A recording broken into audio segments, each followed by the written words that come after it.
the idea like I'm going to be rich and famous and I'll be happy is bullshit. Like you can be happy now, be happy on the journey because you don't know where it's going to take you. And I think like enjoying the journey is really everything. Like those moments where you're in the studio are sacred. Appreciate them.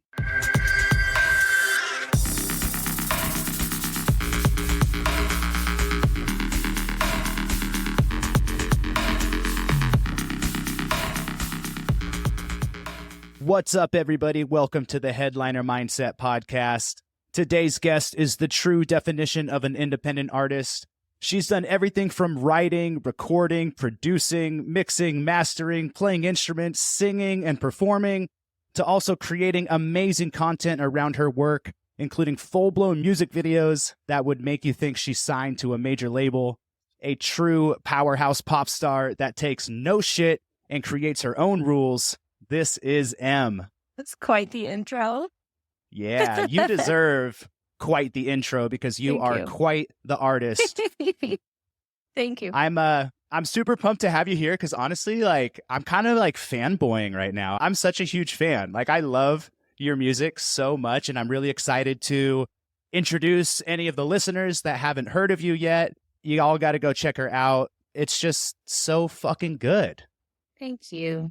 Yeah. That's so nice. It's really nice talking to someone who actually knows about the work. So I appreciate that a lot.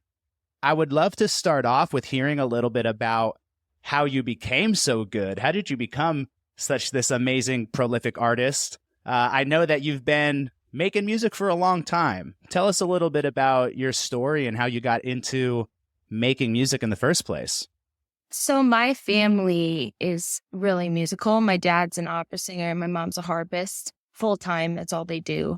And I grew up at this school called Interlochen Center for the Arts, where my dad's the head of the voice department there. And basically, it's like the school for prodigy kids that come from around the world to study usually classical type of art. So it could be acting or creative writing or, every kind of instrument. But it's kids who practice like 10, 12 hours a day and like come in from China at 11 years old and like sell at Carnegie Hall at 14. Like Wow. Crazy gifted kids come. It's like the best in the world for that age group. So yeah, it's really unbelievable. And I was really lucky to grow up there because I got to be exposed to so much good music and so many incredible artists and musicians. And even at home, like my parents always had rehearsals going on. So it's like all different types of jazz musicians and stuff coming to the house all the time. And then I was weird because all the kids obviously get put in piano when you're in classical world. Every kid plays the piano. So I got 5, they put you in piano lessons and that's just like what you do. So I was put into classical piano, but I was really weird because I just immediately started writing songs at like 5, 6 years old, which was odd. And I would take a lot of the classical music I was learning and I'd flip it to what I thought it should be. Hell which yeah. my teachers did not like at all. You were a rebel from day one. Yeah, I wasn't super interested in classical music. Like I practiced a lot and it's given me great foundation for like discipline and believing that I can do really hard things. There's something about learning like a 20-page piece that you're like, oh, I can break anything down into small enough chunks and accomplish something huge. That's a huge gift that classical music has given me. But yeah, I just started writing and then my parents kind of saw that I had an obsession and I harassed them until they would get me a guitar. And then I started playing guitar and writing on guitar and then saving up money and doing little recording sessions where I would record my songs. And then that grew into a guy came to our church who was a producer. And basically he was like, yeah, I'm a producer out of Chicago. Like, we'll bring it to Chicago. We'll make some music. And I did like a 4-song demo that then got heard by this guy at J Records, which is a whole miraculous story in and of itself. Because like I am from classical music world. We don't know anyone in the real music business at all. It's not like I'm hooked up like that or anything. So just through this wild series of events, he happened to get a hold of it at the time. And then he came to my house. I auditioned for him in real life. I like played for him because he was in town. They had like a summer house where I And how old were you at this time? 15. Okay. Yeah. And then ended up, he knew a bunch of people in New York that were doing it for real. And he offered to introduce me to them. And then I flew out to New York and the rest is a wild history. Just like in and out of deals and shit going wrong. Yeah. Well, Yeah. that's what I wanted to ask about, because you are just doing everything yourself. You are like a DIY badass artist who has created, like, you're creating such cool stuff, and beyond just the music, like you're doing music videos, your photo shoots, your branding, like all of it is so high level that if I was just coming across it for the first time, I would think that you were signed to a major label, but you are doing all of this yourself. And Hmm. so I was curious, like, to know a little bit about your history, if you had ever had a label offer or a deal, or were in discussions with getting signed, because I kind of can't imagine that you weren't. Yeah, it's interesting. Like, I've had many times of coming very close to doing deals, and then something would always fall apart. And I really think that's because my path was meant to be different. And I'm grateful now. At the time, I was devastated every time it would happen. Yeah. Development deals for sure I've done. But honestly, I don't really believe in development deals. I just think you have to figure out who you are. And I don't think that's something other people can teach you. Like, Mm. development deals are great because you'll learn like about the basics of like working with other people, but I think it's nothing that you can't just learn from experience.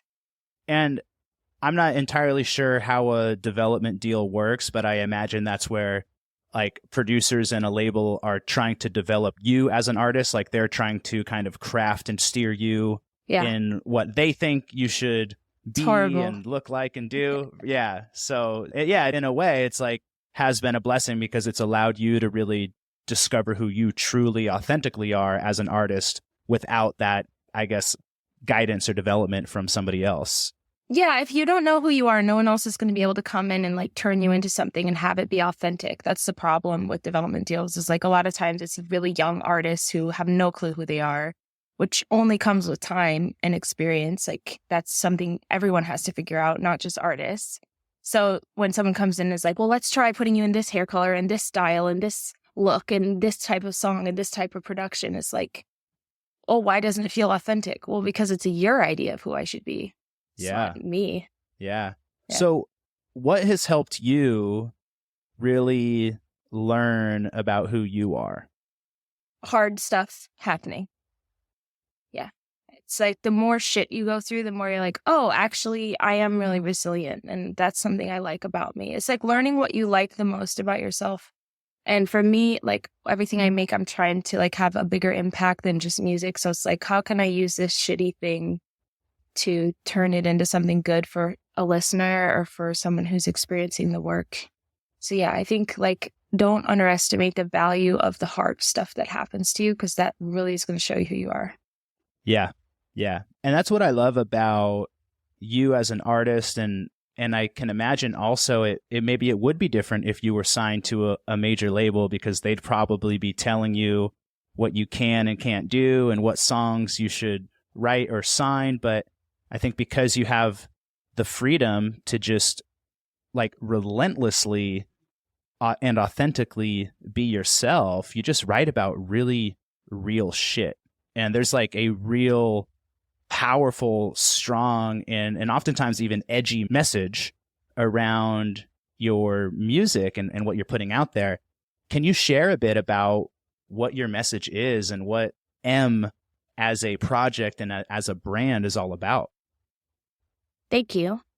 I guess for me, everything is just about vulnerability. And I think there's two types of like empowering artists in my mind, which is the people that are just like, everything's great, I'm the shit.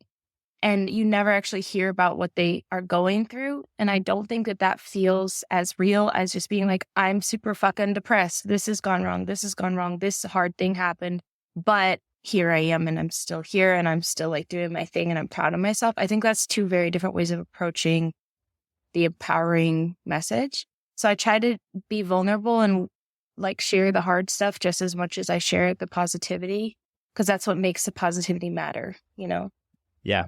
I love that so much. I think that's why I resonate with you as well, because that has just been a massive pillar of my personal growth over the past couple of years, was just learning how to be vulnerable. And it's funny because it wasn't like I was ever being inauthentic. It's like I was always myself. I would always treat every person the same way, whether you were the CEO or the janitor. It's like I was pretty consistent with who I am.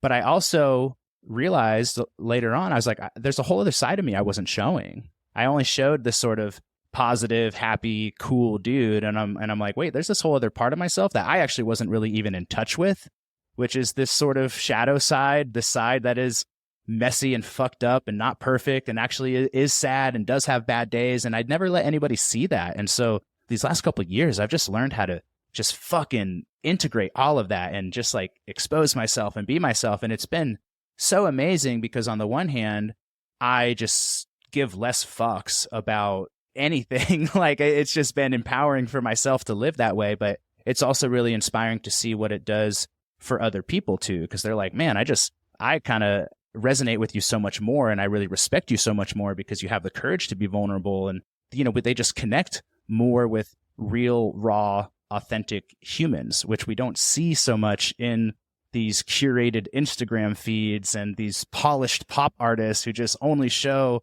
all the best sides of themselves. And so I really fuck with that. I really, really love that about you. I was even just looking at your TikTok this morning. Something that you posted recently that was so funny was, or I don't know if it was recently, but I saw one about how you were just getting a bunch of creepers like hitting on you or like sliding in your DMs or whatever. And you're like, hey, here are all the reasons why you shouldn't be into me. And you're just like listing like, here's all the fucked up shit about me that like, you don't know. You just see, this like hot girl on TikTok that you're into, but like, here's the truth. And it's like, I'd never see anybody do that. It's so fucking cool. Thank you. I'm really trying to like eliminate shame from my life. Like everything's okay. Like there's nothing that is so fucked up about you that no one has ever done before. Like I think shame is kind of what keeps us in bondage and keeps us really trapped and unhappy. And realizing like, actually, yeah, this is why AA is so empowering. I'm not an addict or I haven't dealt with that, but it seems like anyone who's gone through AA and like come out the other side is just has no shame. And that's why they're so relatable and so lovable because they're like, I'm a mess and so are you. So it's okay, Yeah. Yeah. And I've thought about that before with artists about, I think a lot of just like the really prolific ones, the ones that are truly, truly, genuinely themselves. It's like, why do people become obsessed with artists and they almost take on this godlike, power over the public in a way? And I think there's an element of it, whether we're conscious of it or not, but I think we all wish that we had the courage to be that authentic and that free. And so like when a real true artist does come around and do that, it just makes such an impact because it speaks to this part of ourselves that is like, yeah, I want to be that free as well. I want to like give away my last fuck and fully not give a fuck. Yeah. That's like true freedom. Yeah. And it only really comes from total self-acceptance. Like the more that I accept myself, the less I care what other people have to say or what they think. Yeah. And anything they're going to say to me is not something I don't know. It's like, oh, you have this problem. Like, I know. And yeah. Yeah. No, it's beautiful. And I truly, I do think that there's a shift happening around that. I think we've gone through the phase or generation of social media, like, photoshopped, curated perfection. And now we're shifting more into, hopefully, I do believe it's true, but I do think we're shifting more into a culture of openness and authenticity. I'm seeing it more and more. It's people like you that are creating the lane and inspiring others to do it as well. It's like the more we see it, the more we see people doing it, the better. And I think it's happening. And I really just want to, commend you for being one of those people that is getting out there and just speaking their truth because, yeah, we need it. We need it, especially for like the younger generations that are kind of lost in some ways, Thank you. Appreciate that. I'm trying my best. I see you. I originally heard about you from Taylor Wilsbach, a mutual friend who was producing some of your music. And I'm curious about, because I have a lot of listeners that are music producers that are also, either working with artists, starting to work with artists, wanting to work with artists and produce music for other people. What is it that you look for in working with a music producer? What would make you make that choice of, who to choose to work with? I mean, like right now I'm actually in like a dating phase of producers, which has been really fun. So I've been working with like 30 different guys and just like, oh, wow. Unfortunately, all men, because there is a massive issue with misogyny in that area. But everyone I'm working with so far, it's been really fun because just going into lots of different rooms with lots of different people, you kind of notice like what you love and what you don't love. And for me, the biggest thing with producers is humility, because I think there's a lot of producers with just like massive egos who make it not fun. And for me, since I'm also a producer, like if I can't give my opinion in the room without you getting offended and it's my record and I'm paying you for your work, that's not a good use of my time. It's not fun. It's not fun working with people with giant egos. Like if an artist who's hiring you asks you for a change and it's a good change, the response should be a changed version in your inbox. It shouldn't be an argument, That's like really important to me. So yeah, I just look for that. And then obviously like talent. Like one of the people I'm working with, one of my favorite people, he literally creates all his sounds from scratch. Like I never see him pull up Splice. I never see him pull up Contact, like nothing. Like he just has all of these sounds he's made literally from scratch, which I think is so cool. So I'll watch him just like take a guitar and then he'll just turn it into a completely different fucking sound. It's unbelievable. But yeah, it's like, it's just fun working with people who maybe think differently than I do. Because it's like, I know what I would do. I already know what I would do if I was the one behind the computer. So I want to know what you would do. And that's a conversation that comes up a lot. It's like, well, if you're a producer, like, why do you need me? And it's like, because I'm sick of my brain. Like, I want to know what you would do. Like, you're more talented than me in this area. So let's see what you come up with, So you're dating producers right now. And what happens after the dating phase? Are you just searching for one that you want to go deeper with or work on an album with? Like, what does that process look like for you?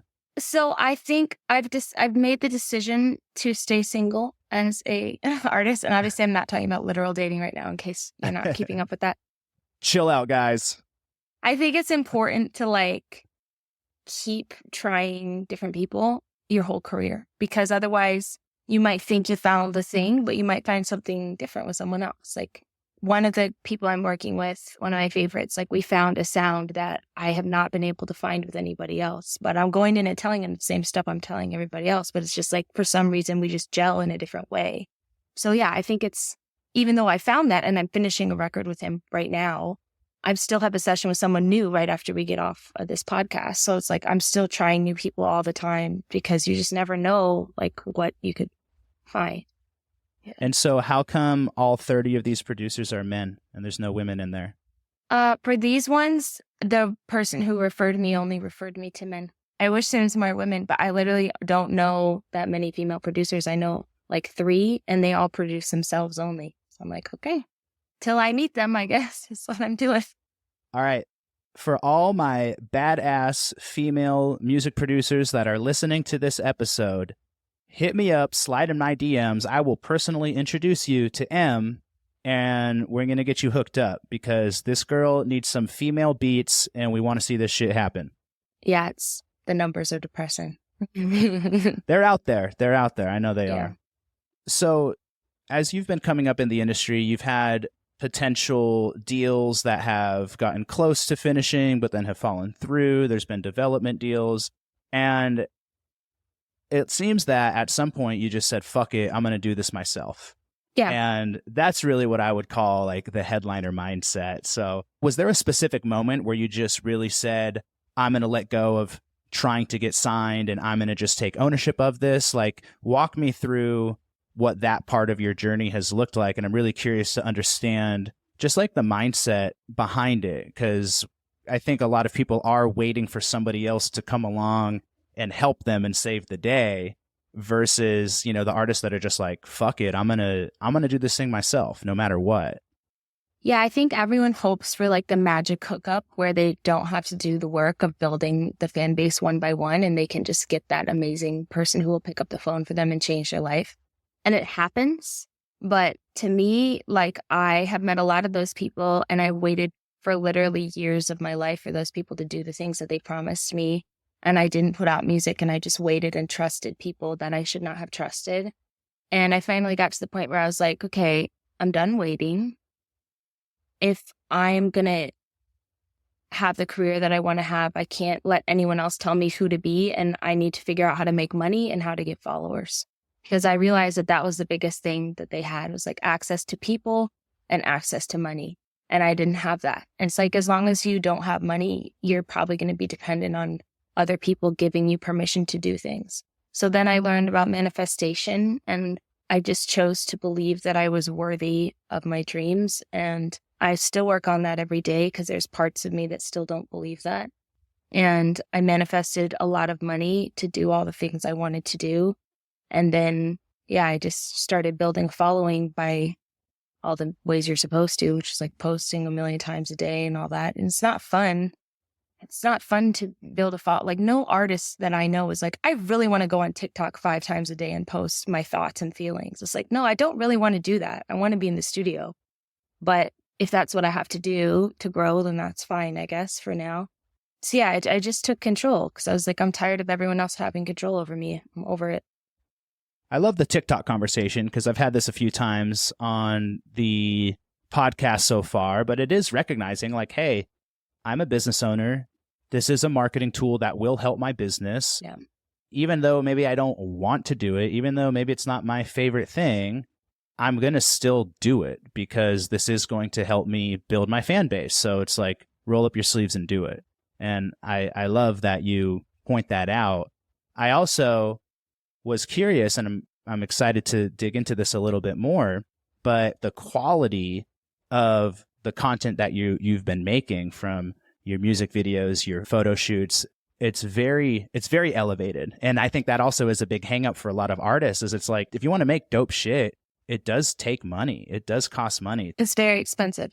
Right? Especially if you want to play ball with like the bigger artists that are out there and you want to be one of those bigger artists. Those bigger artists are making money. They are investing it. So how have you been funding your project? You talked about manifesting money. Like, how did you manifest money? Where did all this come from? So do you want the short version? No, we want the long version. Okay. I was working at a spa making $700 a month part-time, which is like no money if you live in LA. That's not even enough to cover your food, basically. It's like just enough. And at the same time, I lost my car, my partner, my phone, and my manager, everything I had going on in the business. So I got a job like a mile away and was walking to and from work every day. And I was like, oh, my life took a terrible turn. Wow. Shit has really hit the fan for me. Like literally 3 months earlier, I was like singing at Staples Center and had all these people interested in doing deals. Like there's so much going on. And then it just stopped. I was like, okay, so this is a lesson. Like, what is this lesson? And I just decided like every day to and from work for that mile walk, I was just going to speak affirmation in life and positivity over myself and speak abundance over myself. And I did. And everyone that saw me on the street walking thought I was nuts because this was before masks. I was like, I don't care. And then I jumped from like below the poverty line to the 1% for my age group in less than a year. So it was like everything just totally changed. Wow. But I definitely credit it to like changing my mindset for sure. I love that you bring that up because I have definitely practiced affirmations before and I would do them on like a morning walk as well. But then I would like see like a neighbor coming out and I would get all quiet and be like, oh, I would keep it to myself. And then once I'd get past them, I'd start saying them again. Oh, no, I do it too. I keep them going. I just kind of keep them a little bit quiet and then I keep talking. The masks are nice because you can do it with the mask on now. But I've thought about that too. I was like, what if I just fully fucking owned? Like if I really just didn't give a fuck and I just was the guy talking to myself, saying, I am successful, I am abundant, I am powerful, right? Just marching down the street like full force, not giving a shit. It works. Yeah. It works. Okay, so what started happening? I told God, if you don't give me some money, I'm out of here. Like I'm fucked. And he's like, okay, bet. And then I went to a job interview that I applied for on Indeed, and it was for social media management for some beauty company. And I was like, cool, I can like help post stuff, I guess. And then I went in and they were a brand new company and they're like, we're really looking for someone that can help manage influencers. And I was like, well, I could do that. And I basically just bullshitted my way into becoming an influencer for this company and became one of their top selling girls. It's a beauty company. So hell yeah. Yeah, it just changed like that fast. I want to point out for anyone who's like, well, that's because you're pretty. It's like, actually, no, it doesn't have to do with that. And I think people like to use that as an excuse of why they can't do it. And I know it's annoying hearing about like manifestation from the semi-attractive white girl, but it is like a real thing. And I know that most of their top girls, for example, are really normal women, like their moms, they're in their 40s or in their 50s. Like, it doesn't have to do with how you look. It has to do with your mind, and you can decide what your life's going to be. You know, a lot of people talk about fake it till you make it, right? Like, you didn't know what the fuck you were doing when you walked in that job interview, but you pretended like you did. You faked it until you made it. I like to say, be it till you see it. Yeah. You were being abundant. You were being rich. You were being wealthy. Even when you were walking that mile without a car to your $700 a month job, you were being a rich woman. And then you started to see it. Yeah, and the other thing, too, is like generosity. Like, I still gave money like I had it, even when I didn't. Yeah, that's so cool. One. I mean, these are some deep, energetic, spiritual truths, right? These universal laws of giving and receiving, of non-attachment, right? If we hold on to something, if we're scared to give that $1 to a homeless person, then we're just showing that we are living in scarcity, right? Yeah. It's like being a good conduit is everything. Like, if you can't be a good conduit, if you're just blocking all the time, and this goes for like putting out music, putting out TikToks, giving money, like you can't receive more of what you don't give. So if you're not giving your music, you're not going to get the song. If you're not giving your thoughts, you're not going to grow on social media. If you're not giving your money, you're not going to be able to receive more. Yeah. That's what I think. Yeah. It's worked for me.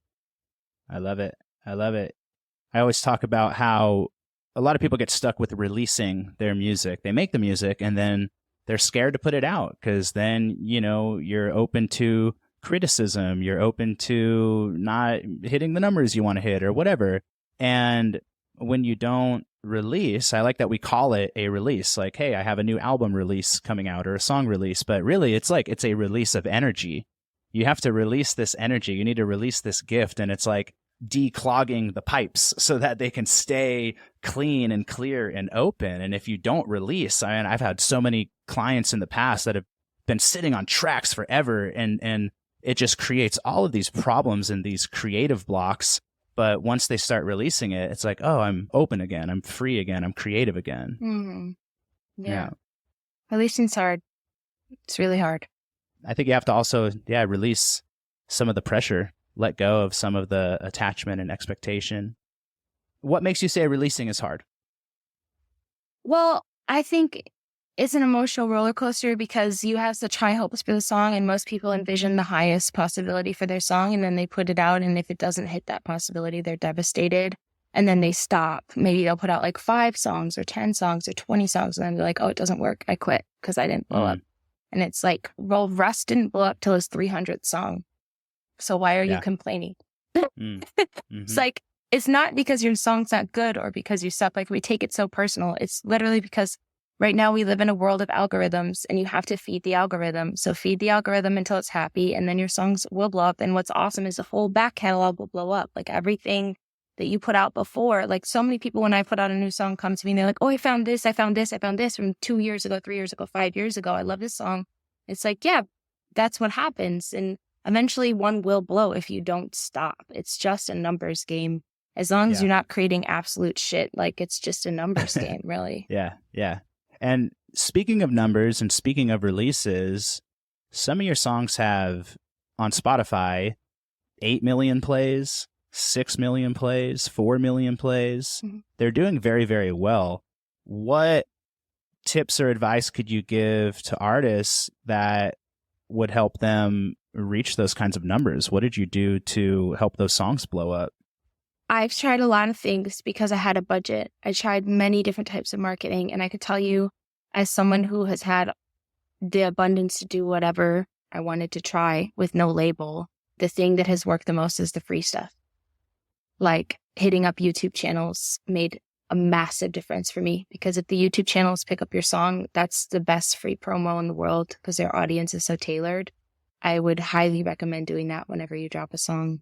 And when I tell people that, they're like, okay, bet. But then they don't do the work, because doing that means you have to create a spreadsheet and you have to find the top 200 YouTube channels right now.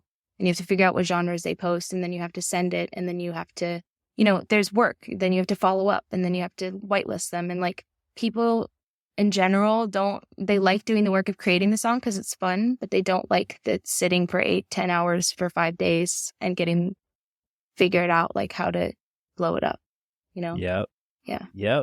Yep. We've talked about that once or twice on here as well. Yeah, the boring stuff is really important. Yeah, it's important to put those hours in. If you're going to put all the hours into creating it, then I like to just do like a time audit of like, how many hours did you put into making this song, or how many hours are you putting in a week to making the music, and then look at how many hours are you putting into promoting it. And oftentimes those numbers are very, very skewed. So yeah. Or it'll be like, oh, I posted it to my feed. I posted it to my story. I don't want to annoy people. It's like, no, people aren't paying attention to you. It's no offense whatsoever, but they don't care. You have to make them care. So do something that's going to make them care. Yeah, that piece of, I don't want to annoy people. Yeah. I think that's a big one. I even noticed that for myself when I was a young manager in the music industry. I didn't want to annoy people. I didn't want to piss people off. I didn't want to say the wrong thing. So I just played really small. And it took me many years to learn some of the lessons that I learned along the way. But it's like, yeah, you got to just be fucking relentless. And it's like, you're 9 times out of 10, no one actually gives a shit and you're not pissing them off. And the 1 times out of 10, like, fuck it, who cares? Maybe sometimes you got to piss some people off. But it's like, why is anyone going to be mad at you anyways in the first place for just sharing your stuff assholes. And asking? Yeah, exactly. If they get pissed off, they're probably an asshole anyways, and you don't even want to be working with them. So, yeah. But I think we hold ourselves back a lot. Something I oftentimes, challenge my clients with is to just like shoot your shot. And so many of the biggest milestone moments in my career have been when I was just like, you know what? I'm going to just like send a cold email to this person that I don't even know.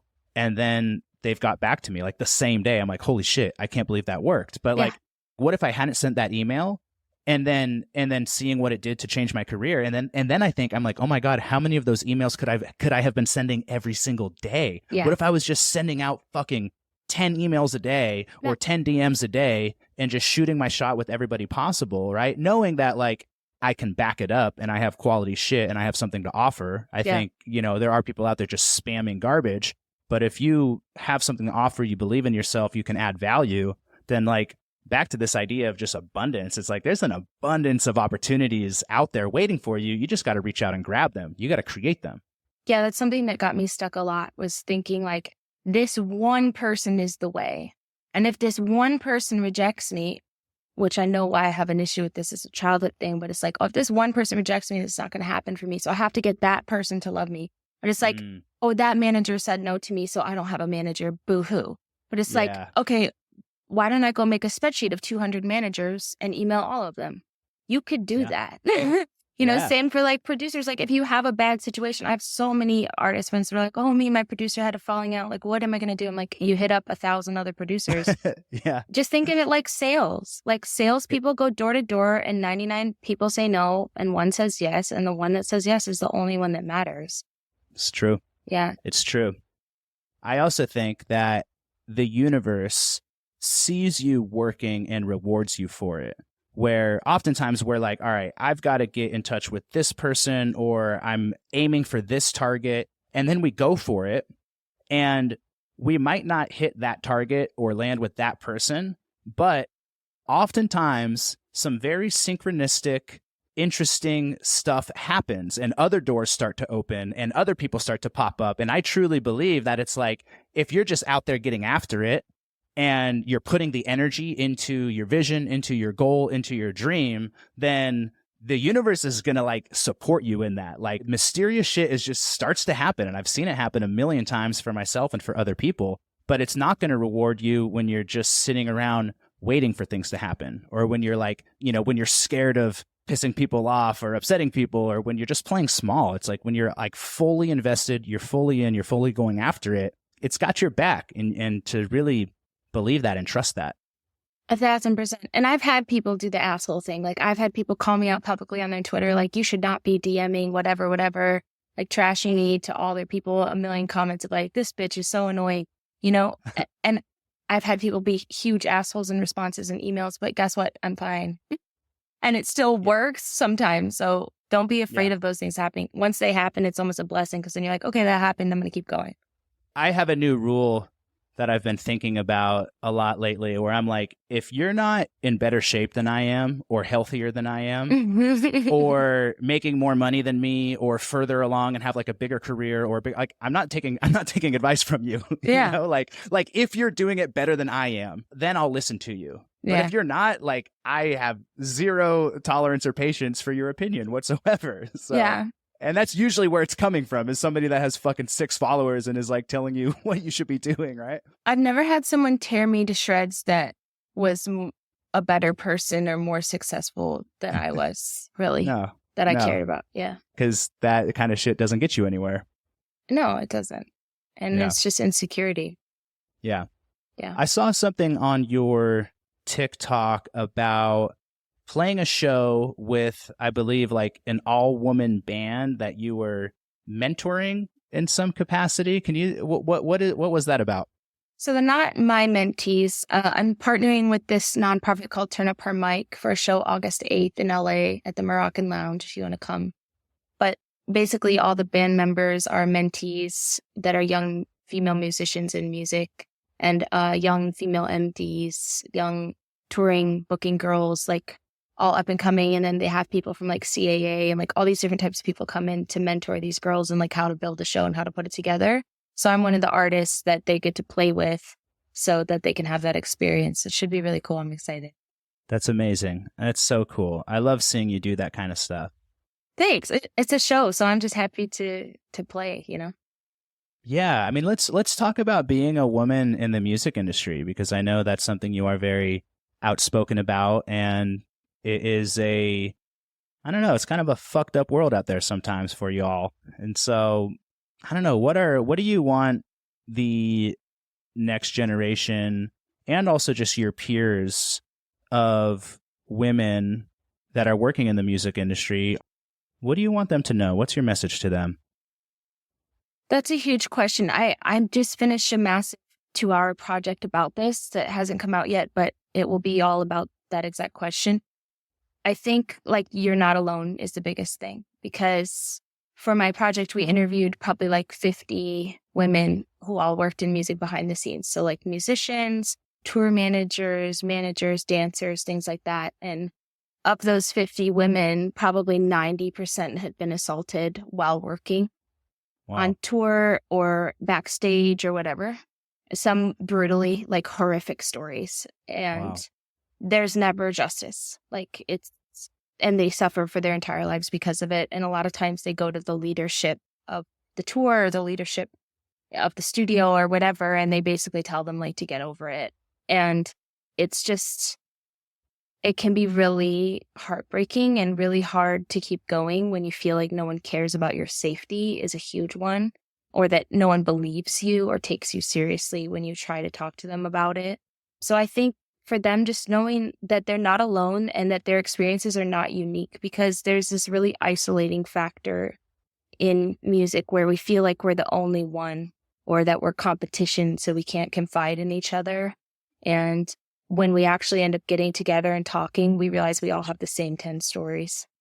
Like, this person took advantage of me. This person treated me like shit. This person thought I was the girlfriend and not the artist. And this person, so it's like the same several stories, but we all have them. And I think it's really important to connect with other female artists and musicians and behind the scenes girls and talk about it, to just know that you're not the only one. The community is kind of what gets you through. Yeah. Yeah. Well, it's amazing that you have a project around this, because I think, yeah, it's definitely something that gets to be talked about. And I'm glad that you're creating a space or finding a space for women to support each other in that. What's your message to men?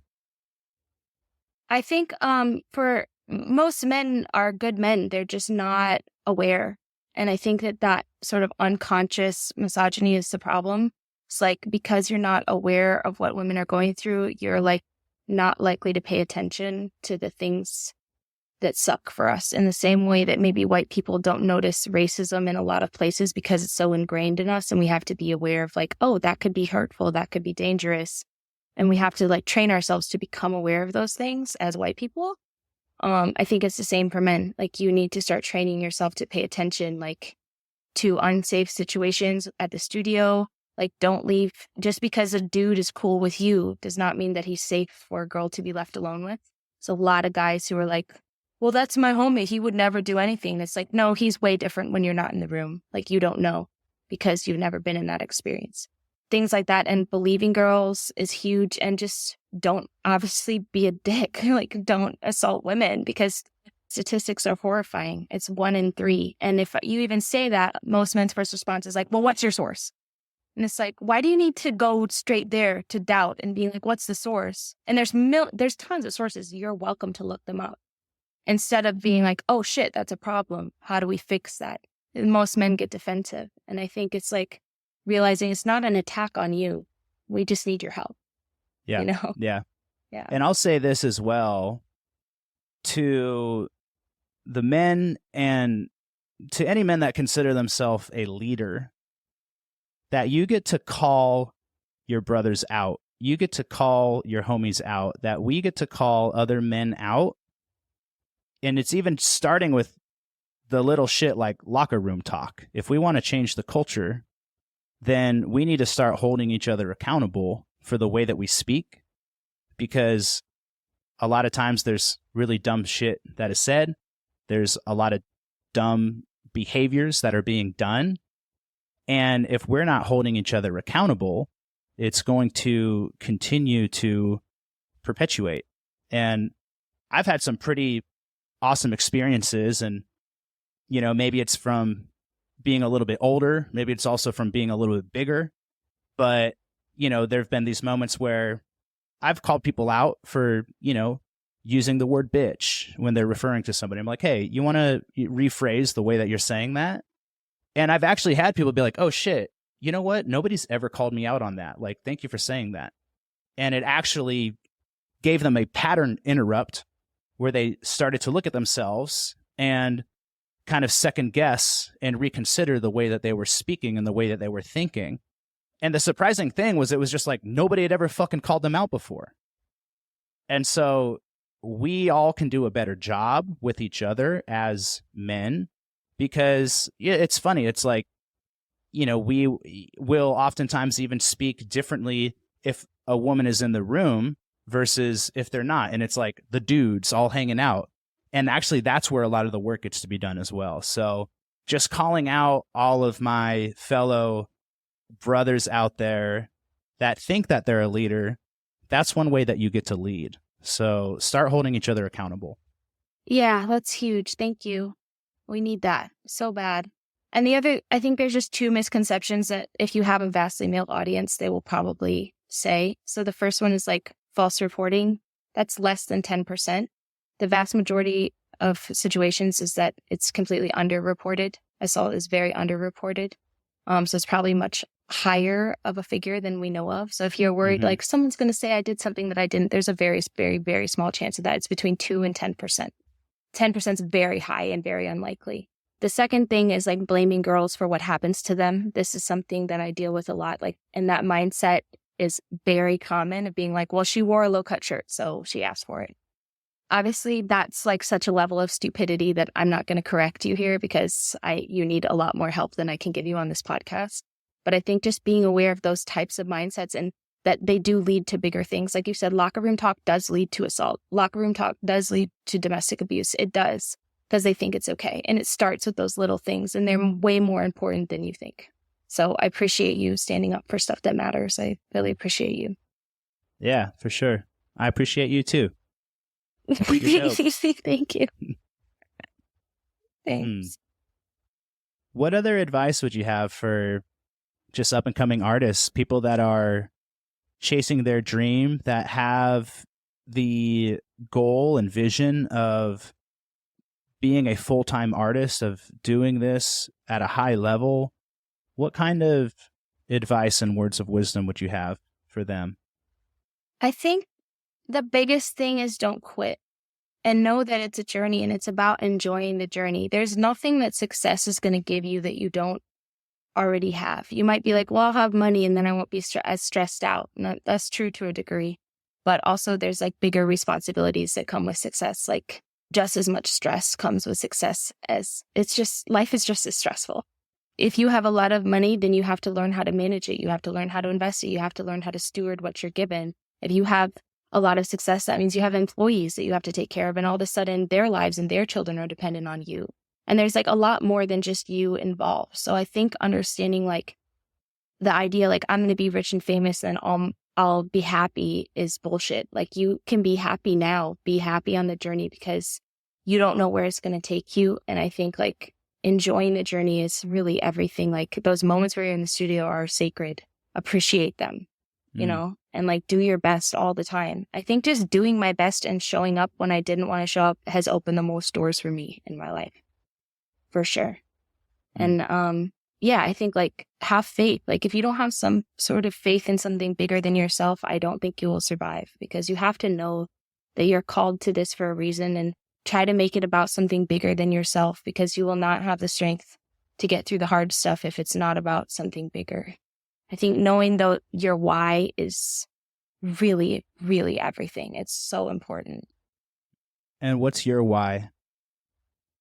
My why is like I needed someone when I was a 13, 14-year-old girl. I needed an older woman to tell me that I wasn't worthless. And for me, I got that from Beyonce and Destiny's Child and Christina Aguilera and whoever. And like, I needed that really bad. And I hope that I can do that for other girls. That's my why.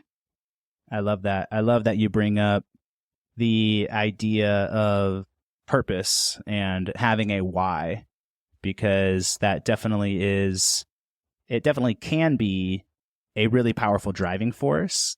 And oftentimes, oftentimes artists are chasing the fun stuff, right? I want to play shows. I want to travel. I want to, get in front of an audience. And, especially a lot of the DJs that I work with and listen to this podcast, it's like it's a fun and exciting lifestyle to be a part of and to chase after. But when it's only about you and your enjoyment and your excitement and the high that you get from being the artist, then I think that burns out eventually. I think that on a human level, if your life is only about you and your goals and your accomplishment, then we're kind of missing the bigger picture and the bigger piece that keeps us really going and actually gives us real fulfillment. Yeah. Is when we make it about more than ourselves and we make it about service and giving and really, really thinking about why am I here? And I don't think the answer to that question is ever going to be to have as much hedonistic fun as possible and accumulate as many fun toys and experiences as possible. I think on a spiritual, deeper level, it's like we're all here for a bigger purpose, and that's always going to involve giving to other people in some way. That's just my personal belief. I agree. Totally. And there's nothing like better about you because you're on a stage than someone who's like raising a really good kid or someone who's like a nurse and like taking care of people every day. Like you think that what you're doing is special, but it's not. Your value is measured in the quality that you provide to other people and the blessings you can give, not in how famous you are. I think that's like really important to keep in mind. That's why people say like, family is everything. Like I don't have a close relationship with my family, so I can't really connect to that. This idea that like people are the most important thing at the end of the day. And if you're not like doing something for people, I'm not sure that what you're doing really matters. Yeah. I'm reminded of that often as well. I think that it's so easy to get overly focused on our goals and, whether that's, getting signed to the label or making more money or getting the tour or getting to that next level in your business. There's all these little milestones and check marks that take so much of our energy.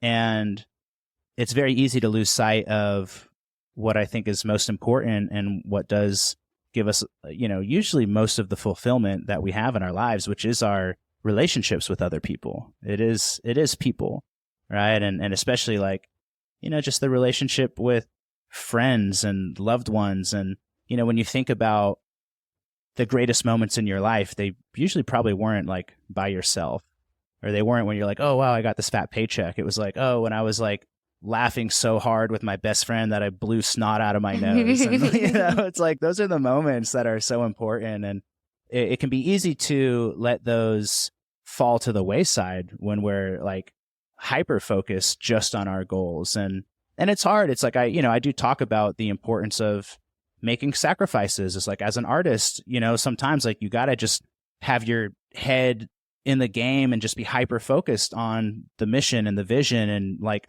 not see your friends as much and not go out to the parties and have the whole social circle. But I think there's got to be a balance there, because if it's just you by yourself, eventually it's not going to be that fun. Oh, yeah. And I struggle with this a lot because I'm such an introvert, and I'm a workaholic. So I'd way rather work than be like, go to the party or like see the people I should probably see. And that's my own trauma. But I think finding a balance is really important. But also It's like balancing the bigger goal with your joy day to day is hard. At the end of the day, I don't know if there's any right or wrong way to do any of this, and we're all just figuring it out the best that we can. Yeah. But to do it with presence and enjoying the actual journey and the process, I think that's super important. I'm glad you brought that up. Thanks. Yeah. Well, I certainly have enjoyed every moment of this conversation, and I very much appreciate you taking the time to connect with me, to introduce yourself to my audience. If they don't know who you are, you all better get out there and listen to this girl's Spotify, because this shit is fire. You said you have a show coming up. When is that show in LA, you said? August 8th at the Moroccan Lounge. Yep. Yeah, it's all on my socials. If you want to follow me, it's M in real life, and spelled EMM. So M in real life. I'll be sure to plug all that in the show notes. Make sure you guys make it out to her show and follow M. I love you so much. Thank you for coming on today. Thank you, Nick. I'm forever proud of you, and I think what you do is really important. I appreciate you so much.